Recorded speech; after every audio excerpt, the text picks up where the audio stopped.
வணக்கம் உறவுகளே, இன்றைக்கு என்னுடைய யூடியூப் காணொளியில் நீங்கள் காண இருக்கும் வீடியோ ஸ்ரீலங்கன் ஸ்பெஷல் ஸ்நாக்ஸ் ரெசிபியில் இதுவும் ஒன்று கச்சான் பகோடா.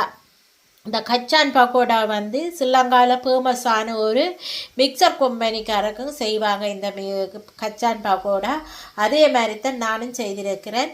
வாங்கோ இந்த கச்சான் பகோடா நான் எப்படி செய்தேனான்னு சொல்லி வீடியோக்குள்ளே போய் பார்க்கலாம்.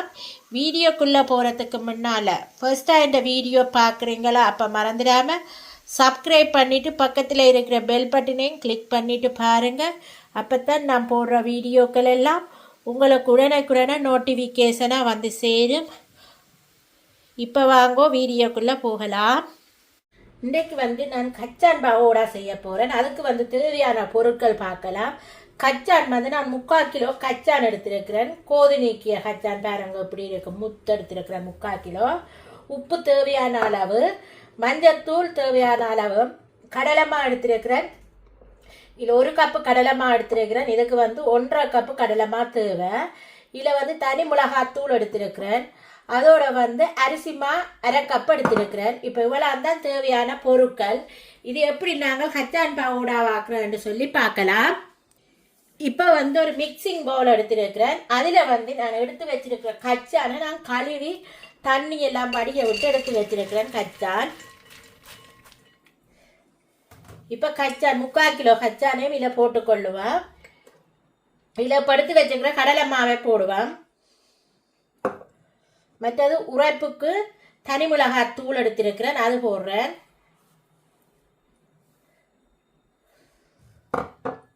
அரிசிமா, உப்பு,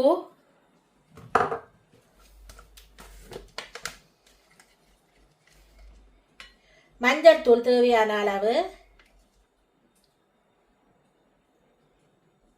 இதில் இன்னும் 1/2 கப்பு கடலைமா போட வேணும். இப்போ வந்து மீதியாக எடுத்திருக்கிற மிச்ச கப்பு 1/2 கப்பு கடலைமா போட்டிருக்கிறேன் திருப்பியும். அப்போ 1.5 கப்பு கடலைமா இதில் போட்டிருக்கிறேன். இப்போ வந்து நான் உள்ளி எடுத்திருக்கிறேன். இந்த உள்ளியை வந்து ஒன்றும் பாதியமாக இடிச்செடுக்க போகிறேன். இடிச்செடுத்துட்டு காட்டுறேன் உங்களுக்கு. இப்போ வந்து இடித்து எடுத்து வச்சிருக்கிற இந்த உள்ளியை நான் போடுறேன். உள்ளியை வந்து தோலோடு இடித்து போடுங்க, அப்போ தான் நல்லா இருக்கும். இப்போ போட்டிருக்கிறேன் உள்ளி. இப்போ இது எல்லாத்தையும் நல்ல வடிவாக மிக்ஸ் பண்ணுங்க. ஏனெண்டா நான் ஆல்ரெடி கச்சானை வந்து கழுவி இருக்கிறேன். ஏனெண்டா இங்கே வந்து பக்கெட்டில் தான் வெறும் கச்சான். அதால் நான் அந்த கச்சானில் வந்து வண்டு பூச்சி இல்லாமல் இருக்கிறதுக்காக மருந்துகள் பாவிச்சிருப்பினேன். அதால் தான் நான் கச்சானை நல்லா கழுவி எடுத்தேன். இப்போ பார்த்தீங்கன்னா நல்லபடியாக மிக்ஸ் பண்ணிட்டேன் பாருங்க. இப்போ இதில் வந்து கொஞ்சம் கொஞ்சமாக தண்ணி விட்டு நாங்கள் நல்ல வடிவாக குழச்செடுக்க வேணும். பகோடா பருவத்துக்கு நாங்கள் குழச்செடுக்க வேணும். கொஞ்சம் கொஞ்சமாக தண்ணி விட்டு குழைப்போம். இந்த பகோடா வந்து ஸ்ரீலங்காவில் வந்து நல்ல ஃபேமஸான ஒரு மிக்சர் கம்பெனிக்காரர் செய்வினம். இந்த கச்சான் பகோடா அவ்வளவு நல்ல டேஸ்டாகவும் சுவையாகவும் இருக்கும். இந்த கச்சான் பகோடா நீங்களும் ஒரு முறை செய்து பாருங்கள். இந்த மழை காலத்துக்கெல்லாம் இந்த கச்சான் பகோடா செய்து வச்சிங்களன்னு சொன்னால் டீயோட குடிக்க சூப்பராக இருக்கும். இப்போ பாருங்கள், நான் இப்போ நல்ல பிணைஞ்சு குழைச்சிட்டேன். இதில் வந்து கொஞ்சம் கொஞ்சமாக தண்ணி தெளித்து குழையுங்க. ஏனெண்டா கணக்க தண்ணியை விட்டுடாதுங்க. தெளித்து குழைச்சாத்தான் உங்களுக்கு தெரியும்.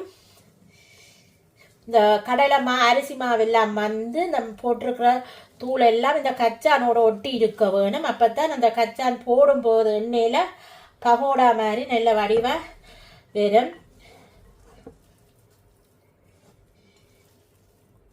இப்போ பாருங்கள், இது வந்து ஸ்ரீலங்காவில் ஒரு ஃபேமஸான ஸ்நாக்ஸு. இப்போ நாங்கள் நல்லா வடிவாக மிக்ஸ் பண்ணிட்டு பார்க்கலாம். கொஞ்சம் கொஞ்சமாக தண்ணி விட்டு தெளியுங்க.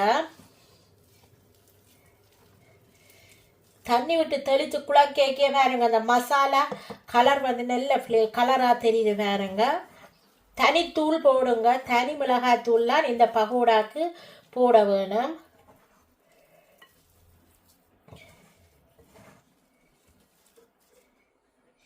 இப்போ நான் குழச்சிட்டு உங்களுக்கு காட்டுறேன். இப்போ கச்சான் பகோடா மாவு வந்து ரெடி ஆகிட்டது. இதை இப்போ நாங்கள் ஒரு 5 நிமிஷம் இப்படியே விடுவோம் ஊறட்டுக்கு. நல்லா பார்த்தீங்களா எண்ணெய் வந்து நல்லா சூடேறிடுது. கொஞ்சம் கொஞ்சமாக இந்த கச்சான் பக்கோடாவை எடுத்து நீங்கள் சின்ன சின்னனா போட்டுக்கொள்ளுங்க. அங்கங்கே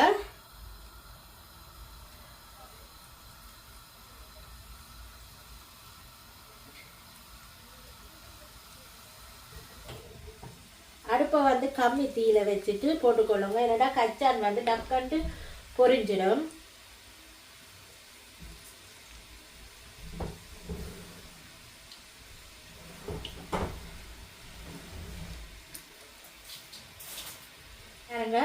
இப்படியே கொஞ்சம் கொஞ்சமா நாங்கள் இந்த பகோடாவை போட்டுக்கொள்ளுவோம். போட்டுட்டு உடனே கரண்டி வச்சிடாதேங்க. ஒரு 5 நிமிஷம் கழிச்சு கரண்டி வையுங்க. இப்போ பாருங்க ஸ்ரீலங்கன் ஸ்பெஷல் கச்சான் பக்கோடா பாருங்க எப்படி வந்திருக்குன்னு சொல்லி. எனக்கே ரொம்ப ஸ்நாக்ஸில் வந்து எனக்கு ரொம்ப பிடிச்சது இந்த கச்சான் பக்கோடா தான். இதை நாங்கள் இன்னும் ஒரு கொஞ்சம் நேரம் கழிச்சு பார்க்கலாம்.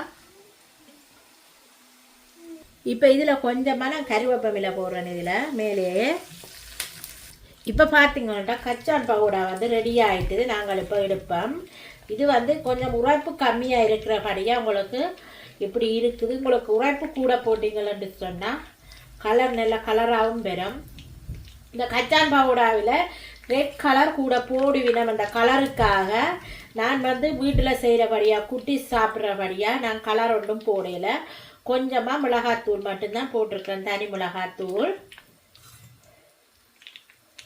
இப்போ பாருங்க எல்லா கச்சான் பவுடாவையும் இதை எடுத்துக்கொள்ளுவோம். இப்போ இதே மாதிரி அடுத்த பட்சையை நாங்கள் போட்டுக்கொள்ளுறேன்.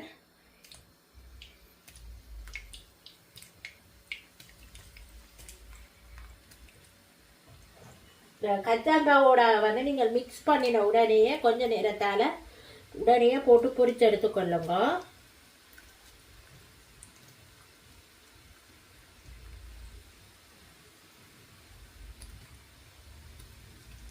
இப்போ இதே மாதிரி எல்லா கச்சான் பவுடாவையும் நாங்கள் பொரிச்சு எடுத்துட்டு பார்க்கலாம். பார்த்தீங்களா என்னுடைய கச்சான் பகோடா வந்து ரெடி ஆகிருக்கு. பாருங்க எப்படி இருக்குன்னு சொல்லி நீங்களும் இதே மாதிரி செய்து பாருங்க. சூப்பராக இருக்கும் இந்த கச்சான் பகோடா. வீட்டிலேயே குட்டீஸுக்கு நீங்கள் ஹெல்த்தியாகவும் ஆரோக்கியமாகவும் செய்து கொடுக்கலாம் இப்படியான ஸ்நாக்ஸுகள். இப்போ பார்த்தீங்கன்னா இதோட வந்து சூப்பரான ஒரு பிளேன் டீ வச்சு குடிச்சிங்களா சூப்பராக இருக்கும். இப்போ பார்த்தீங்கன்னா நான் நல்ல இங்கே வந்து இன்றைக்கு காலையில் சரியாக சினோ கொட்டின மாதிரி இருந்தது. இப்போ அது கரைஞ்ச உடனே சரியான குளிரும். அதுக்காக நான் இன்றைக்கு கச்சான் பகோடா செய்து இன்றைக்கு குளிருக்கு நல்ல சுட சுட நான் வந்து பிளேன் டீயும் ஊற்றி வச்சுருக்கிறேன். இதோட கச்சான் பகோடாவும் சாப்பிட்டா சூப்பராக இருக்குது. நீங்களும் இதே மாதிரி செய்து பாருங்கள். செய்து பார்த்துட்டு உங்களோட கமெண்ட்ஸை வந்து என்னோட கமெண்ட் பாக்ஸில் தெரிவிங்க. இந்த வீடியோ உங்களுக்கு பிடிச்சிருந்தா மறந்துடாமல் சப்ஸ்கிரைப் பண்ணிவிட்டு பக்கத்தில் இருக்கிற பெல் பட்டனையும் கிளிக் பண்ணிவிட்டு பாருங்கள். அப்போ தான் நான் போடுற வீடியோக்கள் எல்லாம் உங்களுக்கு உடனே நோட்டிஃபிகேஷனாக வந்து சேரும். ஓகே ஃப்ரெண்ட்ஸ், இதே மாதிரி நெக்ஸ்ட் வீடியோவில் சந்திக்கும் வரை உங்களிடமிருந்து விடைபெறுவது உங்கள் நான்.